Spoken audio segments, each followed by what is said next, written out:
What's going on, everybody? It is your boy.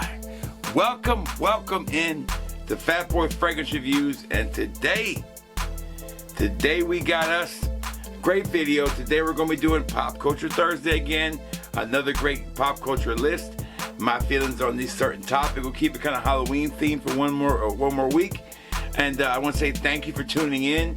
And if you are new, and then by the end of this video, if you do like this content, hit the like and subscribe. I guarantee you positivity, energy, fragrances, a little bit of pop culture, a little bit of everything. But one thing I will make sure you get is my full 100% effort, baby, every time. Today we're going to be talking about the best horror movie villains according to me. I'm going to tell you my favorite, and I'll give you some honorable mentions. Plus, I got 2 new pickups. I'm going to share you my first thoughts on them. One's a brand new release. One's one I've been wanting to get for a while, baby, and I finally got my hands on it. Can't wait to share my first thoughts with y'all on those also. But man, let's not mess around. Let's get all up in this video. And you know how we do it. No edits, no do-overs. Just one take, baby. And one take, and we get it right. Fat Boy Fragrance Reviews, Pop Culture Thursday starts now.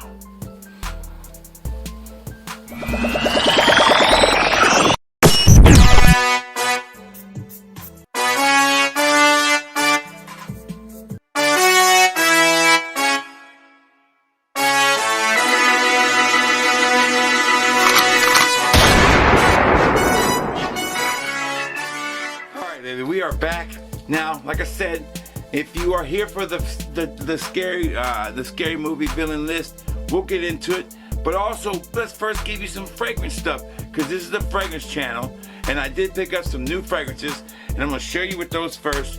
I picked up 2 from Bloomingdale's. Super excited about one, and one's a brand new release. I can't wait to see what it smells like. Let's get all up in it. Let's check out the new release first. This one's from Tumi. There's the box. It's called Tumi Kinetic. I do have Tumi Atlas right here. I don't know where I put it. Right here, just came out this year too. And I really like this fragrance. Tumi is a luggage company. They make luggage and some other stuff they make. But they've gotten the fragrance business the last couple years. They have 3 fragrances, 4 now, and now this is the 5th one they've made. So let's find out what Kinetic smells like. Of course, I'll be doing a full review on it to let you know. Let's get my first feelings on it, see what it smells like. And then if you are new to the fragrance game, this might be something you might be interested in. If you are interested in most of my fragrances that I discussed, they are available for sampling and buying decants at fatboyfragrance.com. Fatboyfragrance.com, where the customer is always right. Use promo code SAVE15 right now to get 15% off. All promos will always be on the home page or in the header and in the top. So always be on the lookout for that. My best advice for you is, if you want to keep up with the latest promos from fatboyfragrance.com, is to sign up for the email list to make sure you get them all. But here's the bottle. I really like the way the bottle looks. There it is. Gorgeous bottle. I love that. It's got that luggage lock on there. Pull it off. Let's see what it smells like. I'm going to put some in the skin. I only got 2, so I should be able to get a good feel on this one. This one smells really nice. Smells designer. A little bit of hint of niche there. Doesn't smell like anything in my collection. Smells really nice. Wow, this might be a hit. Oh, I'm trying to think what it reminds me of, but it smells really good. Man, that's a nice fragrance. I'm impressed. Tumi Kinetic. All right, that's a yeah. I think that was like $120 for that fragrance. The thing about Tumi fragrances, it's hard to find them discounted. So it's hard to find them at a discounted price. I haven't seen a lot of discount places, but you can sample them at fatboyfragrance.com before you buy. All right, next one up is from Yves Saint Laurent. I already have Tuxedo, and I needed to add the other one from that line that I really like, and that's caban, or caban, however you say it. There it is, baby. I cannot wait to rock these 2 fragrances this summer. I mean, this fall. Man, I just know that this fragrance is going to be the bomb. I have Dua's version of it, and I love it. So this cannot be a disappointment, in my opinion. Unless Dua just did it way better. Let's find out. Oh yeah, beautiful fragrance. Beautiful, sweet, smoky. Got a little, it's just perfect. Leathery. This is a hit. And I think it does not get enough love. Caban doesn't get enough love because of tuxedo. But it's gonna be nice to have both of these on my shelf now. Right there, bam. They're gonna look good together. Really, really cool. Really excited about that. Matter of fact, let me go ahead and add it to the shelf now. There you go. There's a spot. I say yeah too. Really nice fragrance. Beautiful. A great one to start with if you want something that's decadent, rich, a little bit upscale, but without having to go too far in these prices. Definitely check out Caban. Why it's available. Sometimes it was hard. Why it's still available, you can still get it. Sorry, there's a little bit of delay right there. I ran out of memory for some reason. I gotta clean up this memory card a little bit more. All right, so now, let's get into my horror villain list. Now, I did this list to me was a tough one because I did want to include a lot of people, but I'm keeping it to like 10 or 12 total with 2 honorable mentions. And I'll knock out the honorable mentions first. And the first honorable mention to me is death. And what I mean by death, I mean by the Final Destination movies, which I absolutely loved. From the first about the fourth and third, I really enjoyed the way they played the whole thing on death. That opening airplane scene's awesome. The one I think in the second and third with the truck and the logging truck is phenomenal. One of the best opening scenes. Not super scary to me, but very suspenseful. You can't beat death. What better creature or villain to have than death? All right, so the next one on that one for me, honorable mention, is the Blob. The Blob from the remake of the movie The Blob, which came out in the early 90s it came out. One of those hidden gems out there. I absolutely love the movie The Blob. Done really well, and it holds up today with today's standards too. Make sure you check out The Blob, another great movie villain that I think you count as a movie villain. All right, so now we got to kind of a top 10. Let me see, I got 1, 2, 3, 4, 5, 6, 7, 8, 9. I think there's 9 or 10 here. So we'll go ahead and get started with number 10. All right, number 10 for me is the Deadites from the Evil Dead franchise. Just in general, all the evil things from the Evil Dead are all included. We're even including Evil Dead Ash, Evil Ash, all the Deadites from all the movies. To me, they were perfect. The remake of the Evil Dead is fantastic too. To me, the Evil Dead has a special place in my heart. It's one of my favorite movies. I love those movies. I love the way they're done. And I can really say that those villains in those movies, they were great. They were hard to kill. And the shaky cam experience when they were chasing the people through the woods, fantastic. So the Deadites come in at number 10 as far as best movie villains. All right, coming up next, Hannibal Lecter. Why isn't he higher up on this list? He should be. Hannibal Lecter, to me, was freaking scary and realistic. And it was to the point where it was almost like he was superhuman. Not even, it was mythical. The whole scene where he escapes prison is one of the best ever. It's just done so well. And Anthony Hopkins, I think it was, plays him perfect. Does an amazing job. Now there's not the same thing in the second, but that first one, amazing. Ray Fiennes was great in The Red Dragon, but I'll still take Hannibal Lecter, and that is my 10th one. All right, or my 9th one, excuse me. Coming in at number 9, we have Pinhead from the Hellraiser series. Pinhead scared the stew out of me, easily. Pinhead and the Cenobites were just one of those things that were they're from hell. And the whole S&M thing, the whole just like you can't beat these things. They're just going to get you no matter what. It just is a lot to take for a small kid. When I watch these movies, totally freaked me out. All right, so coming in, I think that was number 8. Coming in at number 7, I think I'm right. If I'm wrong, I'm wrong. We have, let me find it, hold on. I think I lost my list here, hold on. Hold on. Somehow my list is halfway disappeared, so hold on, let me get it back pulled up. All right, so I'm gonna have to go off what I got here on my list, all right? So coming in at number 7, we have Leatherface from Texas Chainsaw Massacre, the first and second one. A little bit of the first one really to me is it. The second one gets a little comedic because more about the family, but that first one grabbed you. Toby Hooper grabbed you, and that made you fearful of this person. No doubt, you were fearful of Leatherface, the chainsaw, the cannibalism, the brute strength, the childlike manner that he had.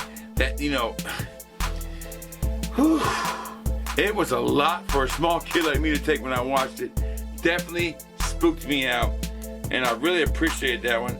You know, I have a hard time believing that this list is completely gone, but it has disappeared off the face of this earth. Like, I just went in and erased my complete list. So now, I'm gonna say I'm on number 6. So going in at number 6 now, and this was a tough one for me, and I'm gonna put Michael Myers there. You gotta have Michael Myers there. I don't have him higher. I don't think Michael Myers is that great. He belongs in the top 10, yes. Overrated, period. Didn't have a personality. To me, even Jason, who did not speak, had a personality. I feel like Michael Myers was a little boring to me, whereas Michael Myers was soft rock, whereas Jason to me was hard rock. It just more in tune and works for me. That's just me. I know a lot of people are gonna hate on this one, but Michael Myers is number 6 and does not crack the top 5. All right, to me, the top 5 best horror movie villains go like this. Coming in at number 5, and this is gonna be tough. A lot of people won't get this one, but I'm sorry, I have to put him here. And that is Mick from Wolf Creek. If you have not seen Wolf Creek and the second movie or the series on Shudder, you're missing out.